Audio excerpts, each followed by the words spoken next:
Filósofos, bienvenidos a vuestra orden y a esta segunda parte censurada. En esta maravillosa democracia plena, todos aquellos que mostramos información científica que contradiga el dictatorial dogma oficial de los nuevos brebajes de Big Pharma, somos censurados con una rapidez y efectividad inauditas. Y eso que ni siquiera son nuestras afirmaciones, porque aquí no inventamos nada, ya lo sabéis. Lo único que hemos hecho ha sido traducir y comentar varios fragmentos de los muchos artículos y documentos que científicos expertos han realizado. Pero claro, olvidaba que la principal característica de una democracia plena es no contradecir los dictatoriales dogmas que el poder utiliza para lavar el cerebro a la población y crear así un gran rebaño de borregos dóciles y obedientes, convirtiéndolos en las ovejas de Schopenhauer, que les resulta más sencillo morir que pensar. En el colmo de la hipocresía, califican la información de estos estudios y documentos como desinformación médica, cuando los que desinforman constantemente son los supuestos profesionales de la información al omitir deliberadamente todo el trabajo de estos expertos herejes y difundir única y exclusivamente información manipulada que solo sirve a los intereses de la mafiosa industria farmacéutica y a todo su asqueroso séquito de mercenarios, como ya demostramos claramente en el anterior vídeo. Vamos a dejar el vídeo censurado para que al menos podáis ver aquellas partes que pensamos no constituirán motivo de censura, aunque a este paso el único vídeo válido será aquel que solo contenga un fondo blanco, o mejor multicolor, para no ser acusados de racistas y censurados también por ello. Todos los enlaces a la documentación que se exponía en el vídeo original la podréis encontrar en la descripción del vídeo. Así que, filósofos, que disfrutéis de la censura. Vamos a empezar este vídeo con unas declaraciones que el Dr. Byram Bridle, profesor asociado de Inmunología Viral en la Universidad de Guelph y experto en Inmunología y Virología, realizó en una reciente entrevista realizada por la periodista Alex Pearson en su programa de radio nocturno On Point with Alex Pearson. Este experto comenta una nueva investigación cuyo enlace también encontraréis en la descripción del vídeo. Dejamos traducidos algunos fragmentos del audio indicando los minutos correspondientes para que podáis pausar el vídeo y comprobarlo tranquilamente por vosotros mismos. La doctora Stephanie Seneff, investigadora científica senior en el Laboratorio de Ciencias del MIT, también apunta en la misma dirección que el Dr. Bridle al afirmar que las... En el artículo de la doctora Seneff podemos leer: con la campaña de vacunación masiva en marcha en respuesta a la emergencia internacional declarada de COVID-19, nos hemos apresurado a realizar experimentos con vacunas a escala mundial. Como mínimo, deberíamos aprovechar los datos que están disponibles en estos experimentos para aprender más sobre esta tecnología nueva y no probada previamente. Y en el futuro, instamos a los gobiernos a proceder con más cautela frente a las nuevas biotecnologías. Esto también fue comunicado a un comité asesor de vacunas de la FDA en diciembre de 2020 por el Dr. J. Patrick Whelan. En la carta que los médicos de COVID Ethics enviaron a la EMA el 1 de abril de 2021, podemos ver claramente su indignación. Un enfoque tan arrogante de la seguridad de las vacunas crea la impresión de que la EMA sirve a los intereses de las mismas compañías farmacéuticas cuyos productos se comprometió a evaluar. Los ciudadanos tienen el derecho, en virtud del Código de Nuremberg y las protecciones relacionadas, a no ser sometidos involuntariamente a experimentos médicos. Por la presente, ponemos a la EMA en aviso de ser cómplice de experimentación médica, lo que es una clara violación del Código de Nuremberg y que constituye la comisión de crímenes contra la humanidad. Recordemos que estas vacunas siguen en fase experimental y, por lo tanto, siguen siendo estudiadas gracias a todas las cobayas humanas. Existen estudios que indican que puede haber inmunidad cruzada contra el SARS-CoV-2 gracias a la memoria inmunológica después de la infección con coronavirus humanos estacionales. Y también que tras una infección con SARS-CoV-2, la inmunidad adquirida de forma natural muy probablemente sea para toda la vida. Además de otro estudio que indica que los niños no transmiten el SARS-CoV-2 tan fácilmente como los adultos. Debido a todo esto, un grupo de más de 40 médicos y científicos ha redactado una carta abierta dirigida a la Agencia Reguladora de Medicamentos y Productos Sanitarios y han calificado la vacunación en niños de irresponsabilidad. Como ejemplo ponen la infame vacuna Pandemrix, producida en masa en la pandemia fallida de 2009, que provocó más de 1000 casos de narcolepsia en niños y adolescentes. En el próximo vídeo explicaremos lo que ocurrió.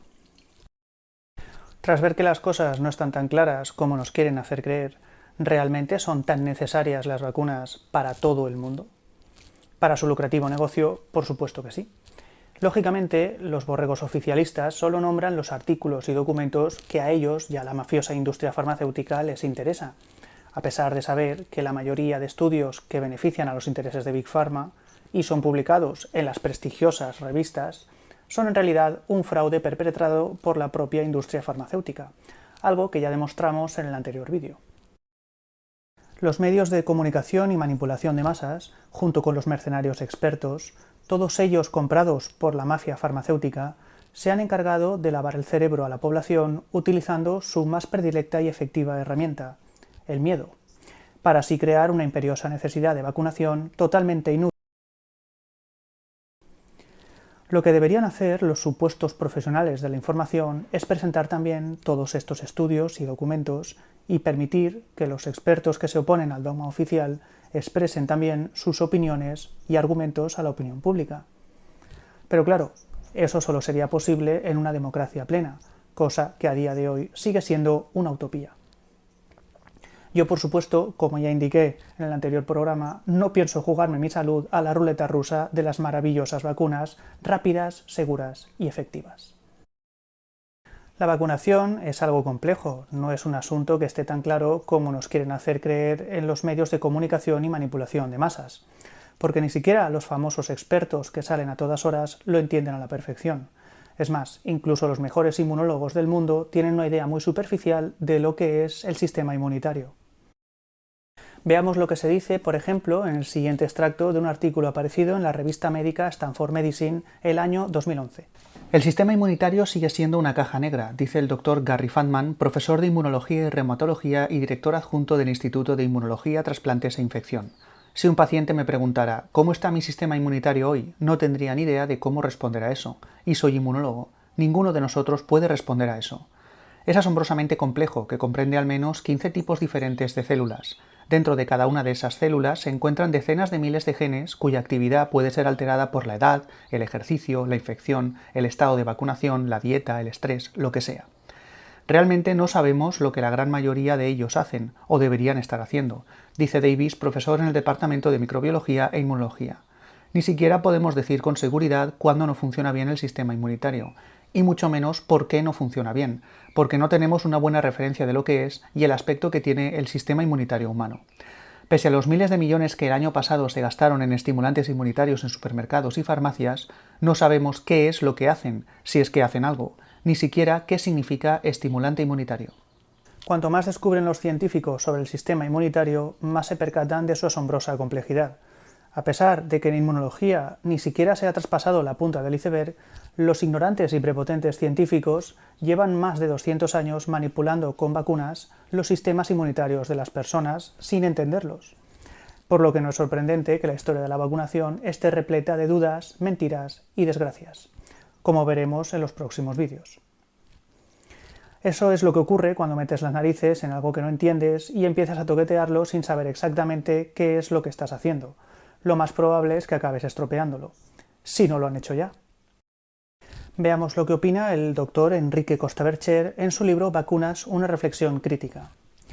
En los años 60 y 70, un nuevo tipo de enfermedades empezaba a ser descritas en las publicaciones médicas, y curiosamente el causante de estas nuevas enfermedades era nuestro propio sistema inmunitario, que inexplicablemente había comenzado a atacar nuestras células sanas.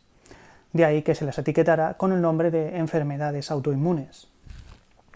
Entonces, como dice el Dr. Bercher, no es necesario ser médico para al menos plantear la lógica cuestión de que puede existir alguna relación causal entre la aparición, por primera vez en la historia, de nuevas enfermedades y trastornos del sistema inmunitario y el hecho de haber intentado manipular con productos industriales, también por primera vez en la historia, ese mismo sistema inmunitario.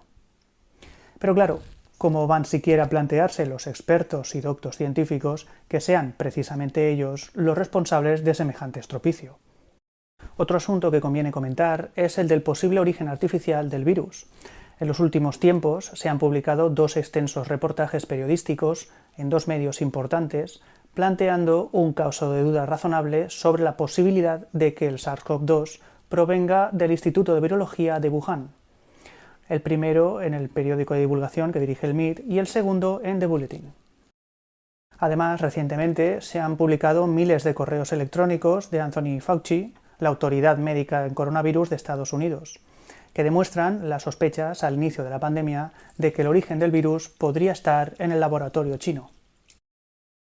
Algo que expertos de alto nivel ya indicaron, como el Premio Nobel de Medicina Luc Montagnier y el profesor Joseph Trito, presidente de la Academia Mundial de Ciencias y Tecnologías Biomédicas, quien afirmaba que el COVID-19 es una quimera, es decir, una creación de laboratorio.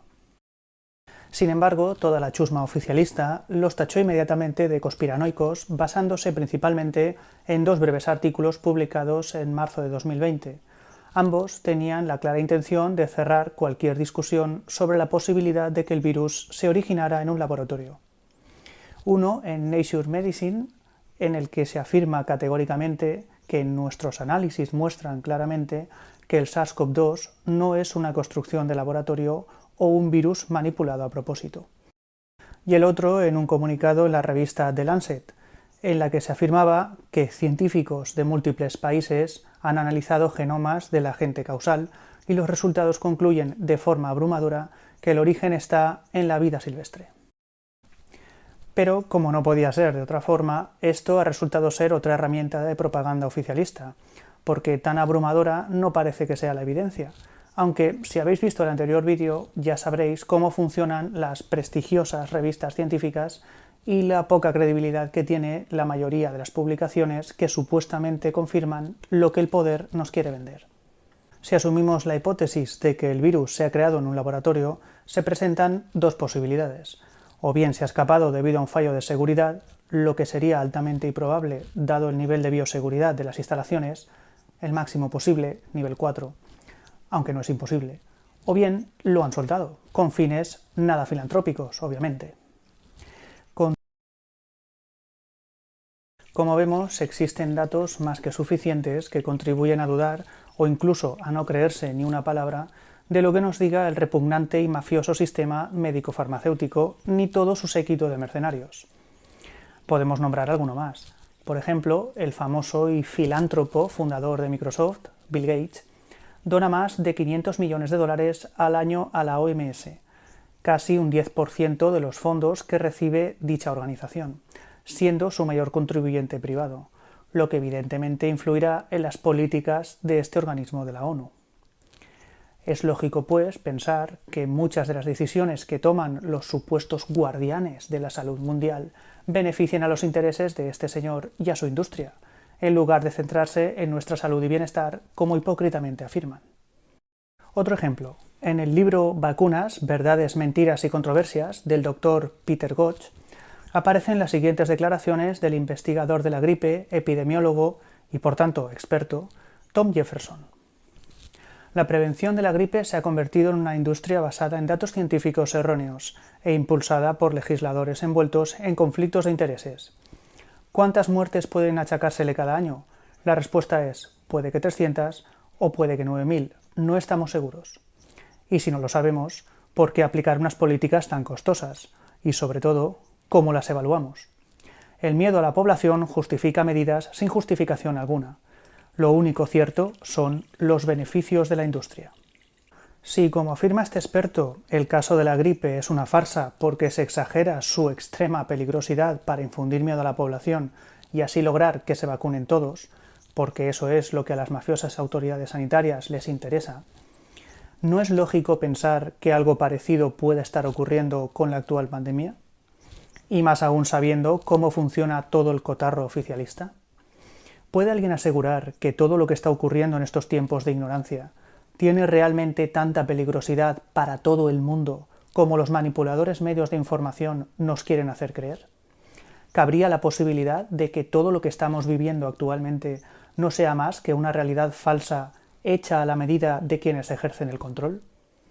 Y no es para nada descabellado hacerse todas estas preguntas, al contrario, pienso que es de puro sentido común, y más aún sabiendo cómo se manipula la información para que sirva únicamente a los espurios intereses de la industria y a todo su séquito de mercenarios expertos.